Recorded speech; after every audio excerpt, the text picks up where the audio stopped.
Hello दोस्तों, BI knowledge point में आप सभी का स्वागत है। आज हम डाटा वेयर हाउस का कुछ इम्पोर्टेंट क्वेश्चन और आंसर के बारे में आप लोगों के साथ डिस्कस करते हैं। तो चलो शुरू करते हैं। तो मैंने पहले पार्ट में आप लोगों को स्नोफ्लेक स्कीमा तक बता दिया था। अब उसके आगे बढ़ते हैं। क्या क्वेश्चन पूछ सकता है, क्या स्लाइस ऑपरेशन के लिए कितने डायमेंशन लगेंगे? तो आप बोलिएगा स्लाइस ऑपरेशन जो होता है उसके लिए एक डायमेंशन ही काफी है। फिर बोलेगा ड्राइस के लिए कितने चाहिए? तो ड्राइस ऑपरेशन के लिए 2-3 डायमेंशन की जरूरत होती है। उसके बाद स्कीमा क्या है? तो स्कीमा जो है collection of data base object of user को हम लोग स्कीमा बोलते हैं। फिर टेबल क्या है? टेबल में हम लोग डाटा स्टोर कर के रखते हैं जो कि रो और कॉलम के रूप में रहता है, उसको हम लोग टेबल बोलते हैं। फिर है इंडेक्स क्या है? तो इंडेक्स सेम इंडेक्स है जो हम लोग का बुक में होती है, उसी तरह हम लोग डाटा वेयर हाउस में भी इंडेक्स क्रिएट करते हैं। और ये इसलिए क्रिएट करते हैं कि इससे परफॉर्मेंस फास्ट हो जाता है। और इंडेक्स नाम से ही रहता है कि चूंकि इंडेक्स डाला हुआ रहता है तो जो डाटा हमें चाहिए रहता है उसको हम इंडेक्सिंग के थ्रू झट से निकाल सकते हैं।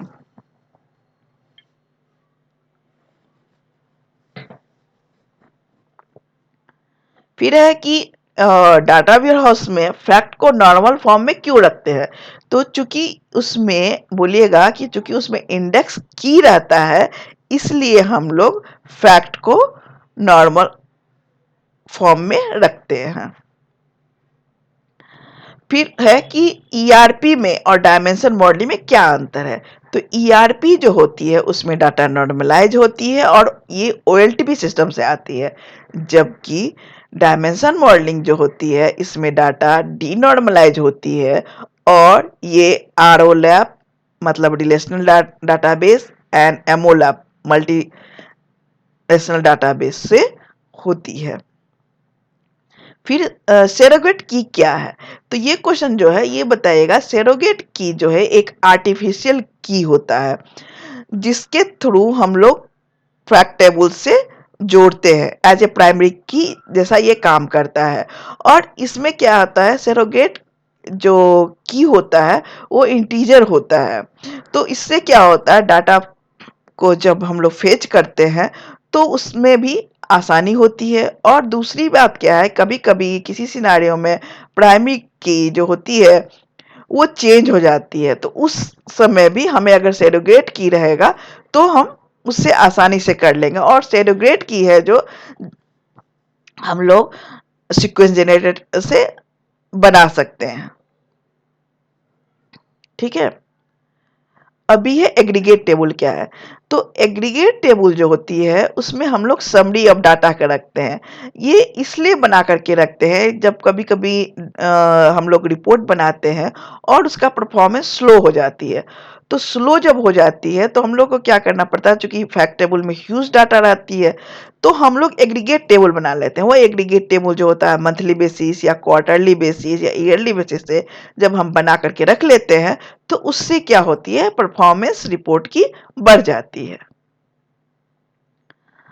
उसके बाद है क्या कि रिलेशनल डाटाबेस और डाटाबेस में क्या है? तो रिलेशनल डाटाबेस जो होता है वो ओएलटीपी सिस्टम होता है, नॉर्मलाइज होती है और उसको मतलब उसमें कॉम्प्लेक्स क्यूरी सब थोड़ा बनाने में दिक्कत होती है। फिर एग्रीगेट काम करने में भी डिले होती है। और लेकिन जब डाटा भी हाउस में आता है तो हम लोग का डाटा जो होता है ओलैप सिस्टम से होता है, डी नॉर्मलाइज होता है, हम लोग आसानी से क्यूरी बना सकते हैं और डिफरेंट डिफरेंट सोर्स को एक साथ ला करके भी क्यूरी बना सकते हैं। तो ये सब डाटा वेयर हाउस में हम लोग कर सकते हैं। उसके बाद है कि व्यू और मेटलाइज व्यू में क्या अंतर है।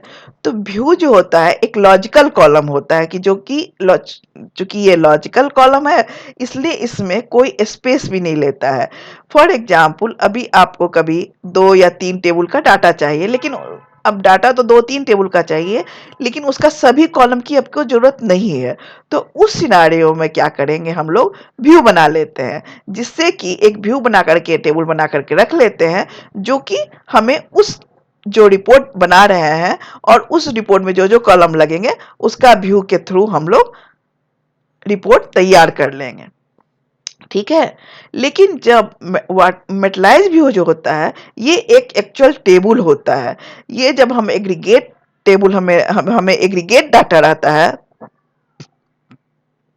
और उसका परफॉर्मेंस बहुत स्लो रहता है, तो हम लोग उसको मेटलाइज व्यू बना देते हैं और उस टेबल का यूज करते हैं।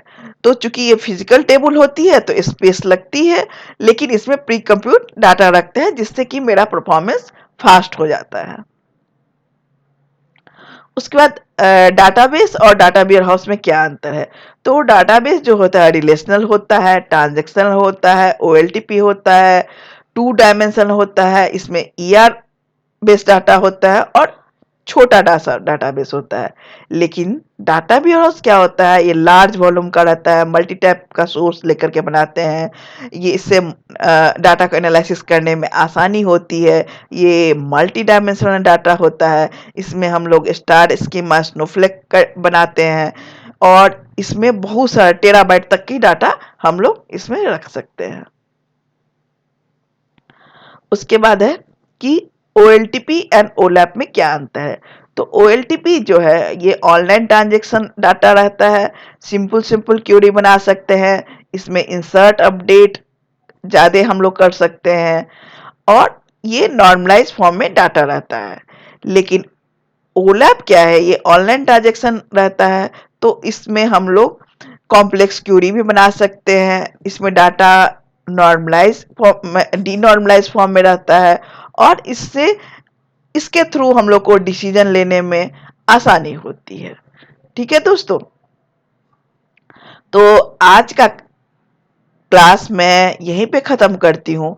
अगर आप लोगों को कुछ और भी क्वेश्चन होगा तो आप कमेंट बॉक्स में लिख देना, मैं उसका रिप्लाई आप लोगों को दे दूंगी। ठीक है दोस्तों, तो आज का वीडियो मैं यही ख़त्म करती हूँ। अगर ये वीडियो आप लोगों को अच्छा लगे तो प्लीज़ लाइक एंड सब्सक्राइब करना मत भूलिएगा। थैंक यू दोस्तों।